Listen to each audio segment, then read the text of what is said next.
Hello, welcome. So today we're going to be taking a look in Am I the Devil? So if you would like to take a look at some massive gaping buttholes with me today, then please do stick around and enjoy. That was the weirdest introduction I think I've done yet, Never mind. Oh, and don't forget to like and subscribe, please. Thank you.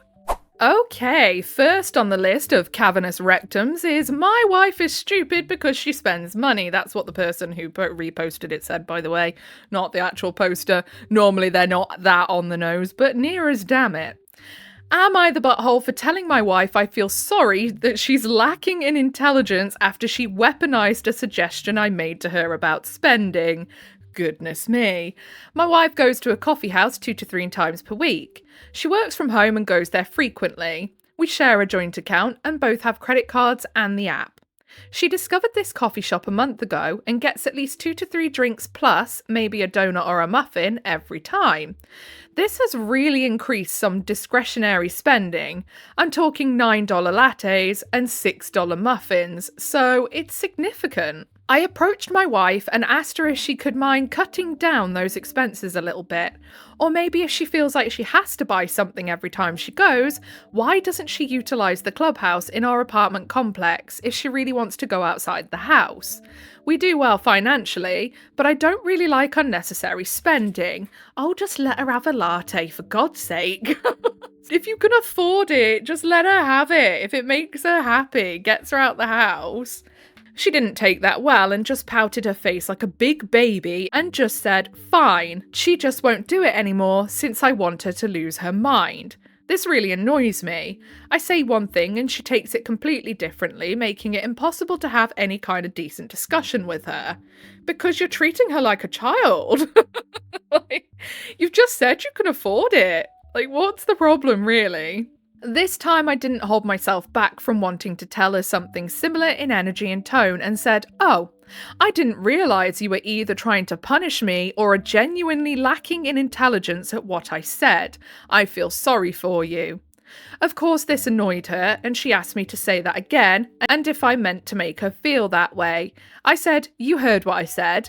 And if it landed that badly, I am okay with her sitting with it for now because she's been turning every discussion into an argument and I'm no longer softening myself around her. Mate, punctuation exists, for God's sake. You could put more than a full stop, right? The way he talks about his wife sounds like he really just doesn't like her. It seems like he's just like, ew, my wife, ew, everything she does annoys me. And then down in the comments, Taxi Cabby says, isn't contempt supposed to be the number one sign that a relationship is going to end in divorce? Because just saying, this is absolutely dripping with contempt. Yowza. Yeah, I genuinely reading that, you can hear when you sound it out to yourself how much dislike this dude has for his wife. And then Liz Anise says, yep, the Gottman Four Horsemen, contempt, criticism, defensiveness, and stonewalling. And then Kat Folland says, that relationship is dead, it just hasn't fallen over yet. Yeah, I just think when you just nitpick at each other like that all the time, and you obviously get annoyed by every little thing they do, it's probably not a good sign. Next post, am I the butthole for laughing at my friend and telling her that even if I were into women, she wouldn't be my type? So, I, 19M, think this situation is low-key ridiculous, so I'm coming here for advice, judgment, whatever. I'm gay, not a secret. I don't walk around wearing a t-shirt about it, but I've definitely talked about it around my friends. I've mentioned guys I've dated, joked about bad Hinge matches, slobbered over Pedro Pascal. I mean, I think at this point everybody has. And I've even posted about pride stuff on my story. So yeah, I assumed it was pretty common knowledge in our friend group. Anyway, earlier this semester I got close with this girl, Tessa, 19F. We met through our psych class and started hanging out a lot. Both alone and with our friend group, grabbing food after class, staying up late texting about dumb stuff, walking home together. She's smart, chill, and honestly, one of the easier people I've clicked with in a while. I really like being around her. I tend to get pretty affectionate once I'm comfortable with someone, especially girls. Not in a flirty way, At least not intentionally, just a casual closeness. Like, I'll throw an arm around a shoulder, lean into them if we were sitting side by side, roast them a bit, give them stupid nicknames. This all sounds very typical teenage flirting, so I can understand where some confusion may come in on that part. I've done all of that with Tessa, and I've hyped up her outfit, stole fries off her plate, poked fun at her dramatic study habits, all that. If she posted a selfie, I'd text or comment, "It's against community guidelines to be this beautiful," or "Is that a baddie I see?" That kind of thing. It's how I am with people I rock with, and I get that. Some people are just really like hands-on affectionate with friends, but other people would take that as flirting. Like, to me, I'd be a bit like, wow, that's kind of full on. But then again, my friends all joke that I'm the friend you can't hug because there's a possibility I will bite. And it's true. I am uncomfortable with physical affection. So, the other night, we were hanging out in my apartment and she was venting. Long story short, she changed her major and her parents didn't take it well. Some yelling happened, threats about money being cut off, and she's been couch hopping while she figures out summer housing. She came to me the other night and I made her some food as we sat on my couch. We were talking through options and I told her that if she couldn't figure out something long term, then she could stay with me if she wanted. At some point, it got quiet, and she looked at me and said that she really valued our friendship, and she wanted to make it clear to me that she wasn't looking for anything romantic. I figured out pretty quickly what Tessa was implying, and was so shocked. I made this loud, sort of high-pitched bark of a laugh in response. I then said something along the lines of, "Tessa, I am very gay, but if I wasn't, you really wouldn't be my type." I genuinely didn't think anything of it at the time. It just came out. I thought it would ease the tension. I figured before this that she had to know that I was gay, so the idea that I was crushing on her felt kind of wild to me, but apparently not. I mean, you could have said it nicer. You could have just said, "Oh no, I am really gay. I'm not into you in that way. Sorry if it came across that way. Don't worry. I don't think of you in that way." Why'd you have to be an asshole about it?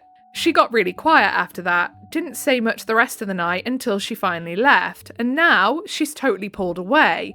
No texts, no hangouts, just avoiding me. I figured she was just embarrassed about the misunderstanding, but now I'm hearing from friends that she's really upset and hurt by what I said. One of them said that she was just trying to let me down gently because she genuinely thought I had feelings, and the "you wouldn't be my type" thing came off like I was humiliating or mocking her.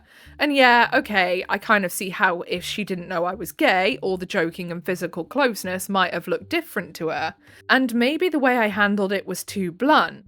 But I wasn't trying to insult her. I just didn't want her thinking I was into her when I wasn't. I didn't think that made me a dick like some of our friends are saying. Still, some people are saying that I could have just stopped her "I'm gay," left it there, and then the rest was unnecessary.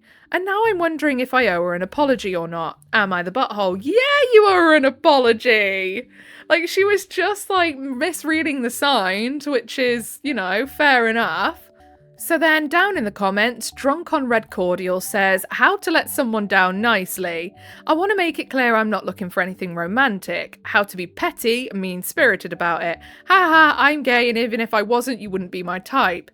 If this is real, I think OOP gets a kick out of believing girls are in love with them, whether he's straight or gay." I mean, I wouldn't say that, but I definitely think that was totally unnecessary and mean.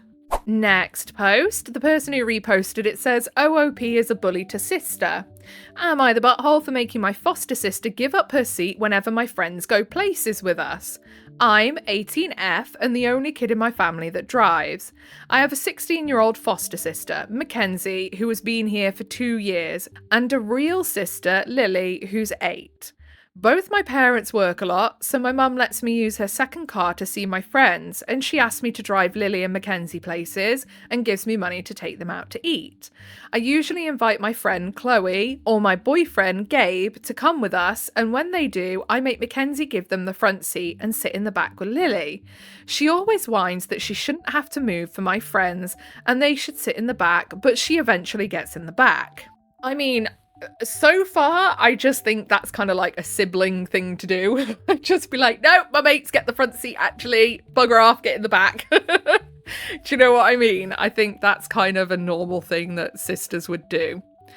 Yesterday we went out for lunch, and when we got to Chloe's house, Mackenzie started whining again that she didn't want to give up her seat and that it's not fair.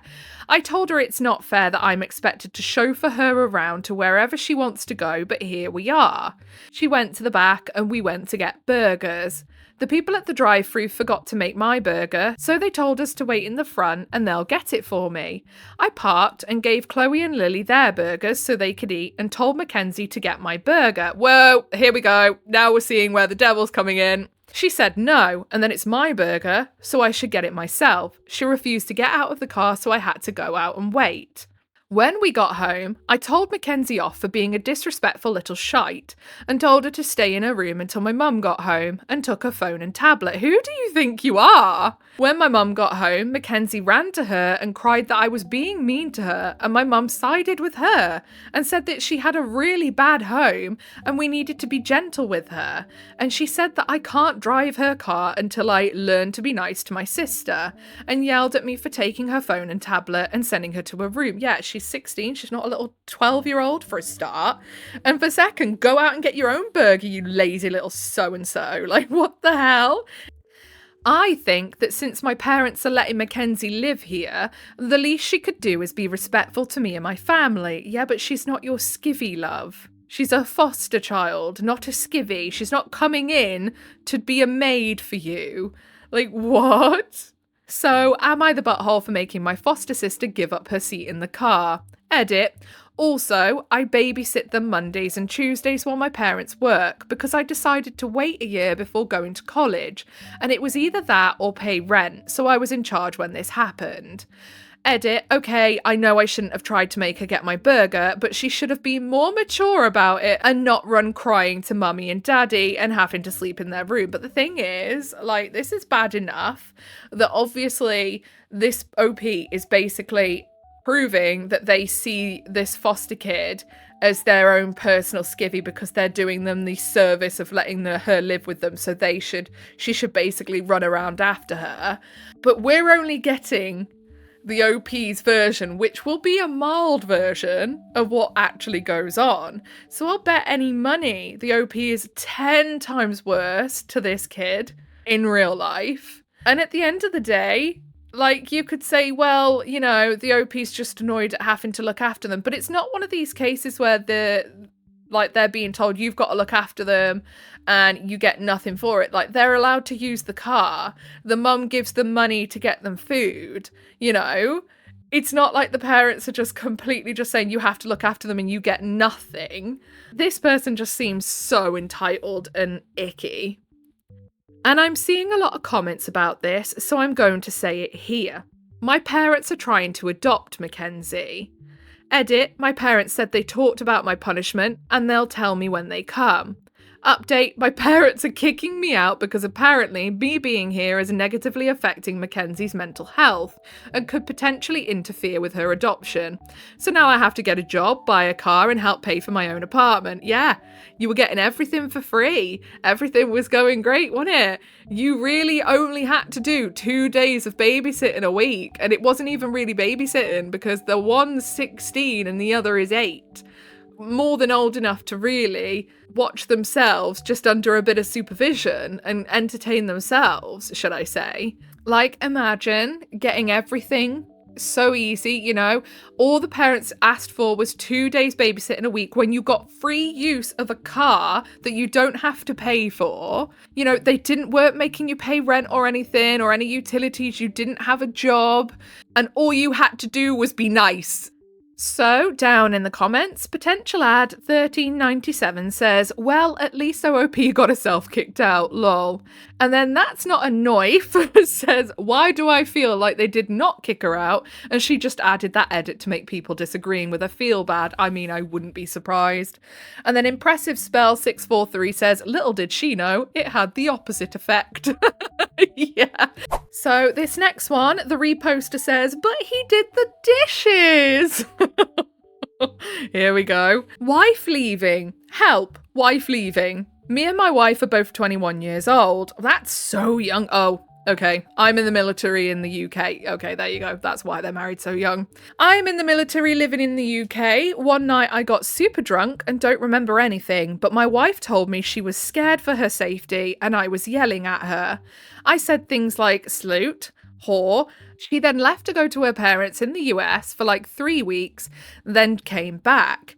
She's been here for a little bit, and then out of the blue she said that she's going to be sleeping in a separate bedroom, and that I can't drink alcohol or vape in the house anymore. I still did those things, but just did them occasionally, being careful how much I drank and stopped vaping.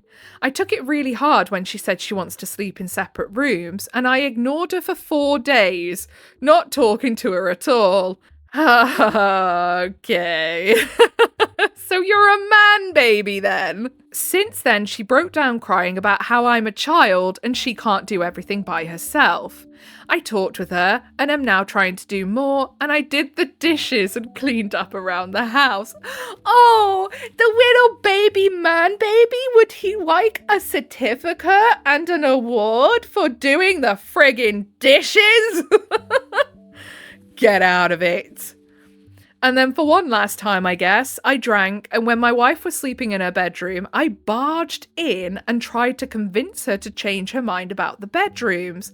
And now she's going back with her family in the US, and she doesn't know when she will be back. Hopefully never. Hopefully she stays away from you. You sound insufferable. She says I need to work on myself and better myself, and she's not abandoning me. She's giving me space to grow and figure out what makes me happy. Don't really know what to do. I wanted to stay, but I don't think I can change her mind. I tried already. Yes, I'm sure you did. You did the dishes. That's not really trying now, is it? And then down in the comments, Background Roof 112 says genuinely concerned at what convincing her to change her mind about the bedrooms actually means when he barged in there drunk as F in the middle of the night.